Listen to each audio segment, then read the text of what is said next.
Minecraft came out with a new throwable item for the player, so I made a farm to get tons of them. Hello there, right here, and this new item has tons of cool uses. It can be aimed and shot in great distances. Each charge will do a small amount of damage and also push things around, which is great for getting some extra boost while running. Jump over large holes with good timing. Jump higher than 10 blocks with repeated well-timed releases. Wall climb with skill. Can easily and safely MLG, so definitely worth an automatic farm to get an unlimited amount of them. Plus, I'm trying to design an automatic farm for every single item in the game. I almost have one made for all 1,300 unique items, so let's see how I managed to make a farm for this new item. When you first find a breeze spawner that you want to convert over to farm, go ahead and just complete the whole trial chamber thing by killing off the breeze, and then that will finish off and put the spawner in a cooldown. Now you won't have to worry about the spawner producing any more mobs for an entire 30 minutes. If there's any spawners around the area that you're not going to use, just go ahead and box them off, because the spawner can only place in mobs if it has a direct line of sight to a full square top block. So with non-see-through blocks, it has nowhere that it can see to actually place in a mob. Now for the one that you're going to use for your breeze farm, just want to come in here and knock out these blocks here and place in your chest where you're going to collect the loot down here. Then we're going to have a hopper point into that and then go this direction. We're then going to force the spawner to put all the mobs that spawn from it on top of these 3 hoppers. We're going to do this by blocking off that side so it can't spawn anything that direction, nothing above it, but we do want to place one here, so we're going to leave some glass so it can kind of get a nice little angle and place one there and some glass on this side. But we don't want to spawn outside of it, so we're going to cover up all of that side as well as cover up this side so it can't see any other spot to place in mobs, and then take this up a 1 whole block so it can't spawn above it. And then we don't want the breeze themselves to fly out, so we'll place some blocks above it. These could be transparent, as by this point the spawner doesn't have an angle to actually place any mobs outside of it. Now the player will be AFKing in this little composter down here, so they'll have a clear line of sight to attack anything that comes in front of their sword. But we also don't want the breeze to exit out this hole here, so we're going to place in some blocks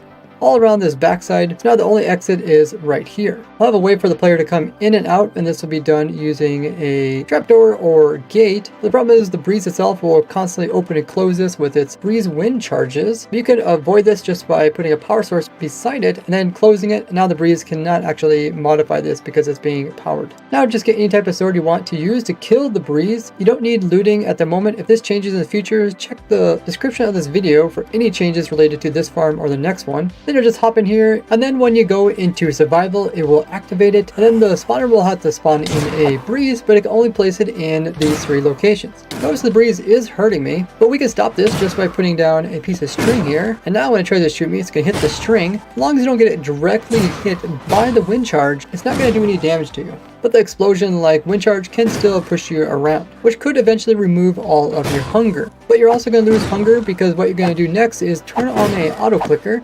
Every time you attack an entity, you will also lose a little bit of saturation. After each kill, the wind charges get picked up by the hoppers, and any loot that comes out of the trial spawner can't go any other direction because there's blocks above it, so it gets pushed out this way and also ends up in the hoppers. And then we can just leave by opening up this, jumping out of here, and we come down over here, we can check out the loot we got. Here we go, 9 wind charges and some loot from the trial spawner. Now at this point you'd have to wait another 30 minutes for the machine to automatically reactivate, another 2 breezes to come out and to be killed. So you don't want to be sitting here waiting for that, so you can always come in with a auto clicker. I find this one that's called OP Auto Clicker 3.0, as long as you get to the original and don't download a virus, it works pretty well. Just change the milliseconds to 1000 means you're going to click every 1 second, and then just by pressing F6 you can start the clicking, and by pressing it again you can stop it. Now if you're on easy or normal difficulty, you don't have to worry about your player dying from starvation from all the clicking you're doing and draining your hunger, but if you're on hard difficulty, you will starve to death if you continue to do this for a long period of time. So either come in once in a while and eat some food so you got some more saturation so you don't ever starve, or you can put down like a regen beacon. And since you're actually killing very few entities and getting pushed around for only a very short period of time, I'm guessing it would probably take like 20 plus hours for you to actually die from starvation from being full of saturation. And since every breeze gives between 4 to 6 charges, you can expect around 20 charges per hour, so it's pretty slow. Definitely use them sparingly. And my next design solves this problem of not having to be there all the time to actually kill the breezes. So what we're going to do is we're going to first lower down the platform so that we have a spot for the breezes to spawn. That is a bit bigger, so it'll be a little bit faster at finding the location. But like before, we don't want the breeze to actually spawn outside of this area, so we're going to put in a wall around this entire thing. Once again, we're going to use opaque blocks so the spawner can't spawn mobs outside of it. So once it looks like this, we're going to place in some water in this corner, and it should spread across this entire distance. Then in this corner over here, we're going to put in a nether portal. That way we can just transport the breezes over into the nether dimension rather than sit there and collect them. Because once they're no longer in this dimension, they will no longer count to the spawner, and then the next batch can come in. So we'll just block off this so we can light this portal up. And now you can see if any breezes would spawn, they would float downwards, end up in the water, and get pushed over there. We need to block up this corner so they get directed over that direction. And we're going to come in and fill this in so that they don't end up spawning on the top of this wall here, but only inside the actual farm. And we'll continue this one more higher because the spawner can see anything that is in line of sight of it. So even this top block could spawn it, but this here block, it can't actually see on top of it, so it won't spawn any breezes there. Now at this point, we just want to kind of stop the breezes from actually flying out of it in case they happen to see the player. So we're going to place in some glass like this, but we're also going to get some loot coming out of the spawner, and we want that to go downwards and not upwards. We're going to place in a solid block so that the spawner can't look upwards and place breeze on top of this glass. There happen to be some air blocks up here for it to fit. And we're also going to knock out these blocks that are touching the center block. That way any items that comes shooting upwards out of the trial spawner won't get glitched and then shoot all the way further upwards, but instead we'll try to pop out the side of this block and end up back down into our water. So now if you're in survival, the spawner will activate. The only place it can place them in is down there. And unlike the other mob trial spawners, the breezes can actually be spawned in mid-air. It doesn't have to place them directly on those blocks down below. Now we can place some blocks above these holes if you don't want the breeze to see you through them while you're in the area. So the next step is to leave a like on the video. So now that the breeze went through the portal, we need to make sure that this portal and the one that's been produced on the nether side both link up to each other. So while you're inside the portal, I'd recommend taking a screenshot of the coordinates. And then when you get sent over here, we're going to try to figure out where this needs to be put in.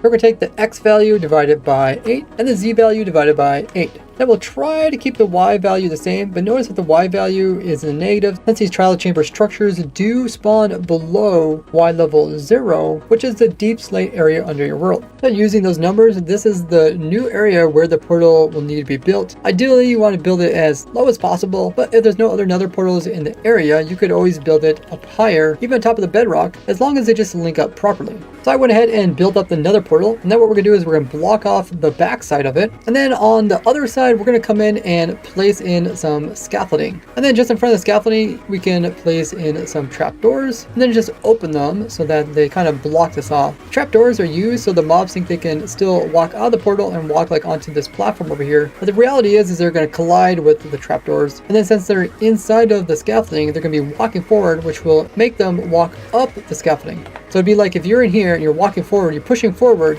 and notice that you're actually going upwards, climbing the scaffolding. So if I let some breeze through, you can see they immediately try to pathfind their way out of it, but they just end up getting stuck at the very top.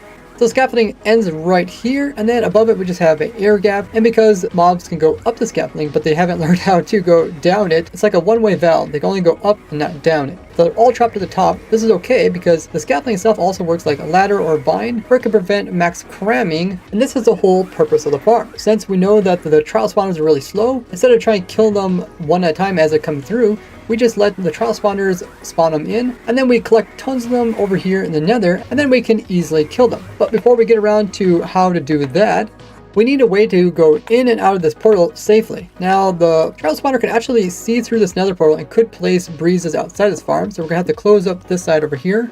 And then we can put an access door right here. They can't see through the door, so that's fine. And then we still need to collect the items that come off of the trial spawner, such as like the trial keys. Best way to do this is just put in some hoppers to pick them up before they go through the nether portal. Over here we're going to place in a chest, and then we're going to place in a hopper going into the chest. And then on this side you can see the hopper. We're just going to place in another one, which is going into that hopper. So anything that falls into the water stream will eventually go over top. and then it will immediately store it here for you to collect later. So when you're ready to go ahead and kill all the breezes, you could come through this door here and go through the same portal that the breezes went through. And once on the other side, we'll just go up the scaffolding, but we won't go as high as where the breezes are.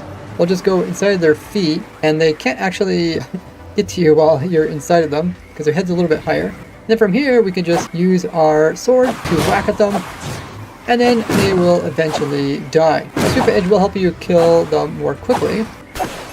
But once you kill them all, you will also get all of their loot, which is the wind charges. And at this point, you can go back down and into the portal to leave the area. Otherwise, you always put like a door on that side as well, in case you're using the nether to access your farm. But the advantage of this type of design is that since there's only around like 3 to 4 of these actual breeze spawners per structure, you can just come over and come by each of these, which will activate them. And then once you activate it, they will just automatically spawn in both of the breezes. You don't have to be there. They just have to be in loaded chunks, and you can do this to each of the different spawners in that structure. Maybe use like a minecart to move you around, and then once you do that, you can actually just go through another portal, go to the next structure, and repeat the process, or you can even automate the entire process through the nether, so you can be on a big line that goes in a circle. You can constantly be activating them and getting all these guys to be stored up. Now, the nice thing about the breezes and all the other mobs that comes out of the trial spawners, they all have the persistence required tag, which means they cannot despawn. So even if you're a multiplayer server and other people are in the area loading these hostile mobs, they would normally despawn, but since they're special, they cannot. So you don't have to worry about storing them in like a boat or a minecart or name tagging them. And despite having 4 different breeze spawner farms,